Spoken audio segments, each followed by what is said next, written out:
stay here. Where are you going? No, good. Now, Omar, he asked me, said to me, okay, what if we put a stock pistons and aftermarket connect rods? And what I said, what I reply, I said very simply, if you keep the same setup as it is right now, the car, and it doesn't matter what pistons you're gonna put, doesn't matter what connectors you're gonna put. I mean, connectors, yeah, it matters because it's not gonna get bent, but the pistons doesn't matter. He's lucky because he didn't explode everything, because it held together the piston, the number 6 and the number 3.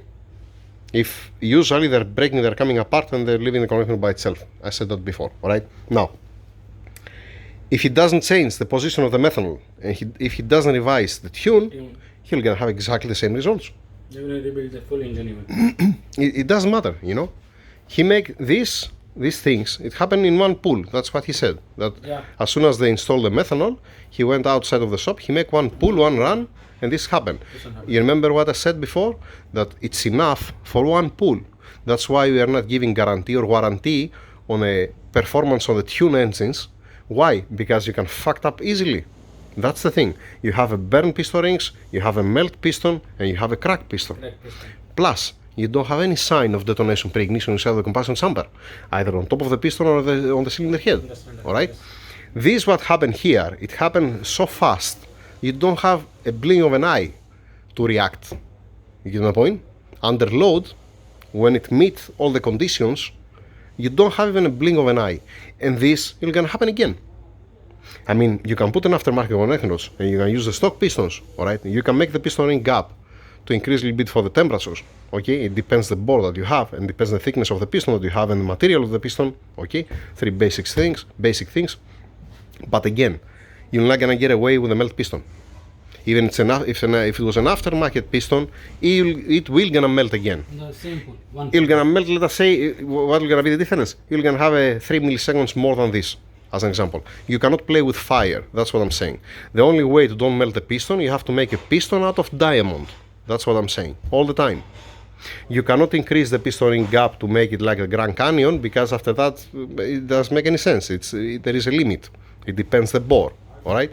So, again, even if you fix it, you have a strong connecting rod and you have a piston that it can't stand that one, you're gonna destroy the upper connecting rod bearing because of the pressures that you're gonna have here up. If you have pre-ignition detonations and somehow you can handle it, this one. alright, the piston, what you're gonna give up? You're gonna give up the upper connecting rod bearing. It's simple. Alright?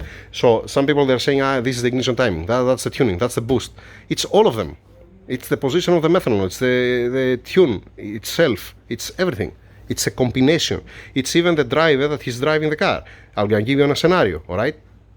I'm closing this engine as an example, bone stock, fine? Or we're getting one used engine and we put it on and we don't change nothing. The same position, the methanol, everything the same position, same tune inside, everything the same, alright? And I'm driving the car. I can go to Abu Dhabi, I can come back again 10 times. Why? Because I'm gonna drive it normal. I'm not gonna push the car. So all this, it's a combination.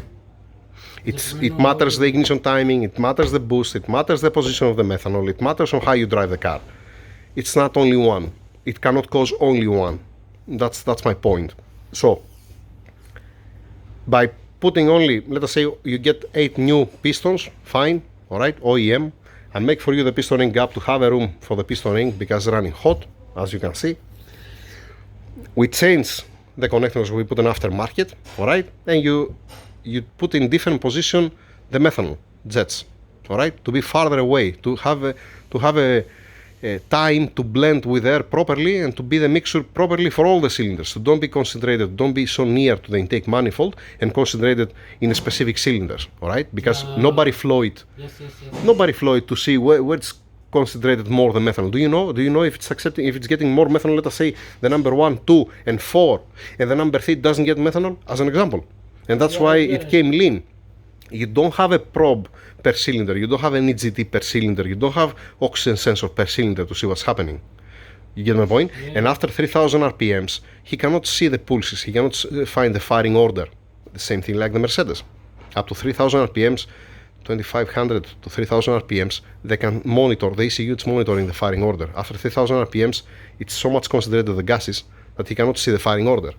And don't forget also that on the BMWs, it's been crossed. the exhaust manifold. Yeah, it's a close. Left on the right on the left. On the left, yes. The same thing what we was doing before on the N63, that was putting the headers from the M5. You sacrifice a little bit torque and you get more horsepower, and you have to cross the channels for the second direction sensors. Yep. You have to put the bank 1 to the bank 2 and the bank 2 to the bank 1 on the secondary, because it's monitoring the firing order. So, in any case, I don't know what he's going to decide the customer. For me, my advice, he wants to put the stock pistons, okay, it's fine with me. He wants to put an upgrade connecting rods, yes, not bad, to don't bend the connecting rods because of the power. He wants to change the methanol position for the jets, definitely, and he has to revise the tune. You get my point? I get your point, bro. If you didn't change anything and you just change the hardware, you change the piston and connecting rods, it's gonna happen again. I can guarantee you that. The same day that they're gonna fix the engine, or if you put a used engine, or if I rebuild this engine, one pull and you're gonna have the same results again.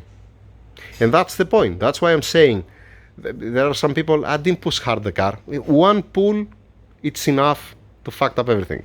You understand that? Okay. You don't understand that? I'm not saying for the specific customer, in general.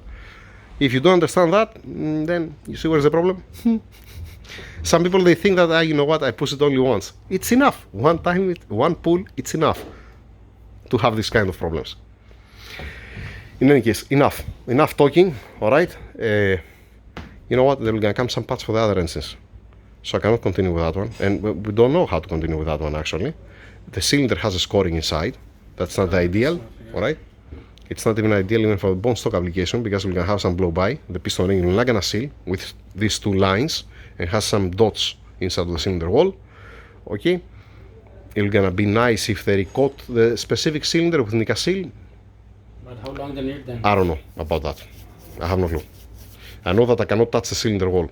Even the machine shop, he cannot touch the cylinder wall. It's very thin. If you start honing it, it's gonna disappear completely, the coating. For me, I saw some run out, 400 to 500 millimeter.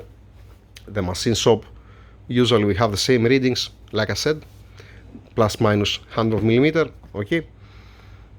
So that's the story. Like I said, waiting for the owner, what he'll gonna decide, what he wants to do. There is a possibility that he'll gonna put a used engine, he'll gonna take all his parts in boxes. There is a possibility to close it with the aftermarket connectors and stock new pistons. I have no clue. By the way, I said before, I cannot trust none of these pistons. Yeah. It's not like, you know what, the number 6, it has a crack, the number 3, it's melt, I can use the rest. It's not working like that. Understood? All set complete, bro. Okay? Obviously, even the piston rings are burnt, alright? The gap, it's, I mean, check the gap. Check this gap compared with this one. Yeah. Alright? This, the sign thing here is because the connector is bent. It's not only the number 4 connector that's bent, also number 8 it is, and also some other. Just the number 4, it was the worst. So, did I make myself clear? Yeah, bro. 100%. Alright, thank you very much. Over and out. Let's continue working.